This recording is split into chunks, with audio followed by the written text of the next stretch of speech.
everybody. This will be the part 2 of a tale of me, Peter Rabbits. Now let's continue it. We have start here. So the next page we read is here. Let's read it. Mr. McGregor came up with a sieve which he intended to pop upon the top of Peter, but Peter wiggled out just in time, leaving his jacket behind him. Oh! And rushed into a tool shed and jumped into a can.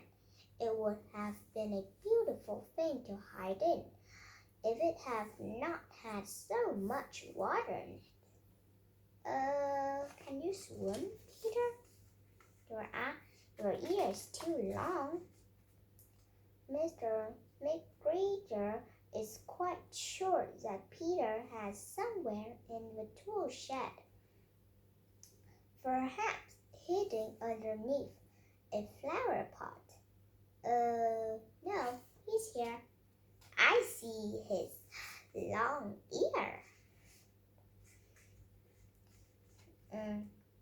He began to turn them over carefully, looking under each. Presently, Peter sneezed. Catchy-screw! Why did a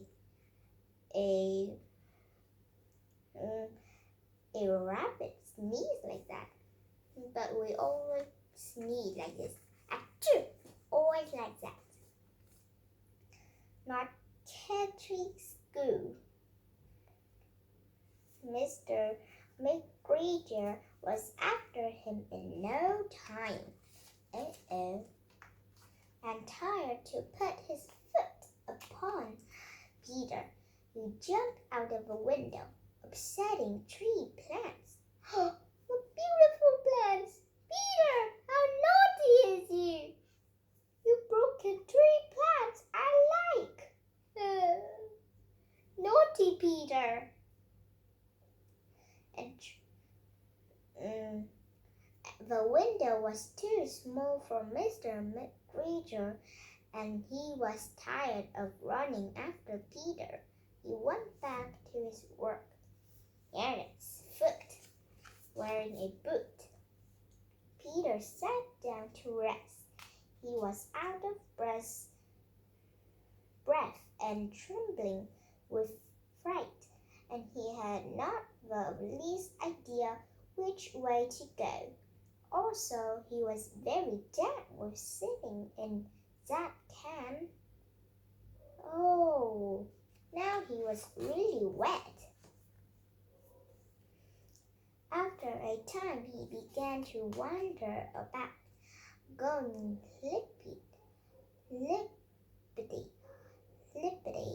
not very fast, and looking all around. He found a door in a wall. Here, door. Wow, there are some peach over there. Looks so shiny with pink color. But it was locked. Oh no, what do we do? And there was no room for a fat little rabbit to squeeze underneath. Yes. Uh-oh, Peter was crying. An old mouse was running and out over a stone doorstep, carrying peas and beans to her family in the wood. Peter asked her the way to the gate, but she had shut a large pea in her mouth that she could not answer. She only shook her head at him. Peter began to cry. Oh no! Now the mouse cannot say to him. So Peter was really sad, so he cried. Poor Peter, because he was not listening to his mother. Then he tried to find his way straight across the garden. but he became more and more puzzled. Is this a maze? Presently, he came to a pond where Mr. McGregor filled his water cans. A white cat was staring at some goldfish. She sat very, very still. But now and then the tip of her tail twitched as if it were alive. Peter thought it best to go away without speaking to her. He had heard about cats from his cousin, little Benjamin Bunny. Oh, this cat was so adorable. So now what does Peter do? He went back towards the tool shed, but suddenly, quite close to him, he heard the noise of a hole. Screech! Scratch! Scratch! Screech! Ooh, I don't like the sound. My ears will hurt if I hear that sound. Peter scuttered underneath the bushes. Okay. But presently, as nothing happened, he came out and climbed upon the wheelbarrow and peeked over. The first thing he saw was Mr. McGregor hoeing onions. I think he's cared for his onions.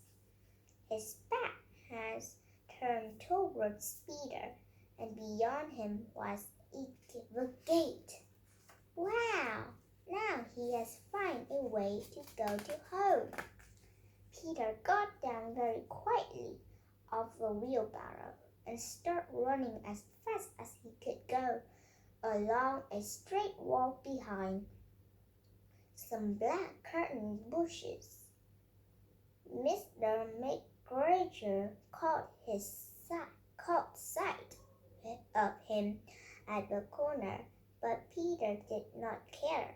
He slipped underneath the gate, and he was safe at last in the wood outside the garden. Hooray! I'm glad that he didn't eat the pie like his dad. Mr. McGregor hung up the little jacket and the shoes for a scarecrow to frighten the blackbird. Oh, but the bird didn't do anything. The bird just looked at it. Peter never stopped running or looking behind him till they got home of a big fir tree. Here's home. He was so tired that he flopped down upon the nice soft sand on the floor of the rabbit hole and shut his eyes. His mother was busy cooking. She wondered what he had done with his clothes. It was the second of little jacket and pair of shoes that Peter has lost in a fortnight. I think Peter was really scared and exhausted. I didn't know what the supper would be. I am sorry to say that Peter was not very well during the evening. His mother put him to bed and made some chamomile tea, and she gave a dose of it to Peter. 1 tablespoonful to be taken at bedtime. Oh, but Flopsy, Mopsy, and Cottontail had bread and milk and blackberries for supper. Wow! The end.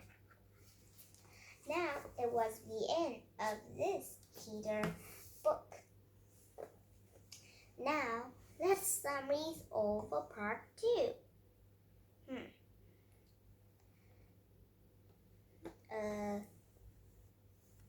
Let me try again. When Mr. McGregor put up a stuffing and he tried to put on top of Peter, but Peter was in time. He hopped out. He hopped out of that thing when he ran away. He ran and he jumped into a tool that used for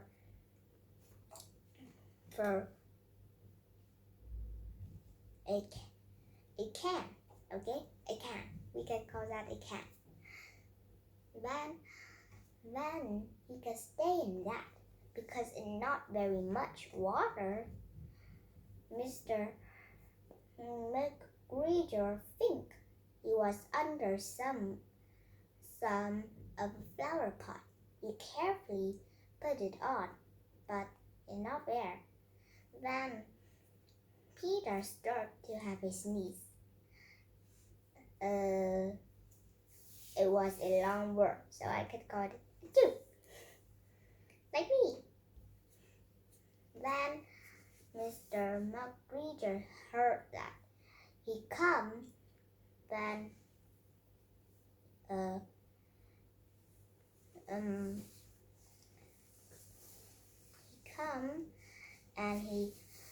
then Peter jumped out of that can. He go to that window.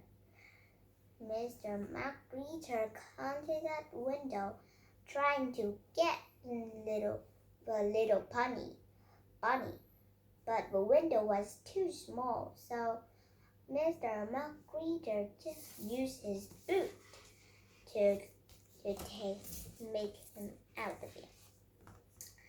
Then he ran and ran. When out of the window, he has broken 3 flower plants. He run to where then he see a door on the wall. He want to go in, but unlock. And there is no space to let the fat bunny go inside that tiny hole. Then a mouse came with some beans and some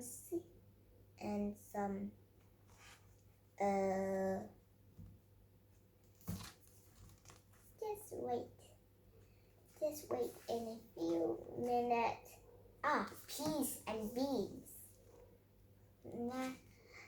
for her family.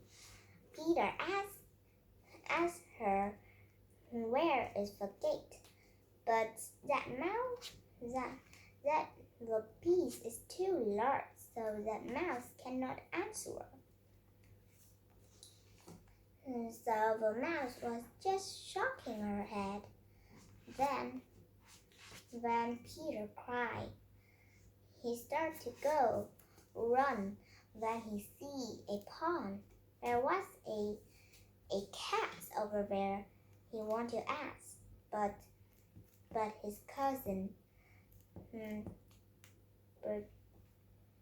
Benjamin Bunny, tell him about a cat story.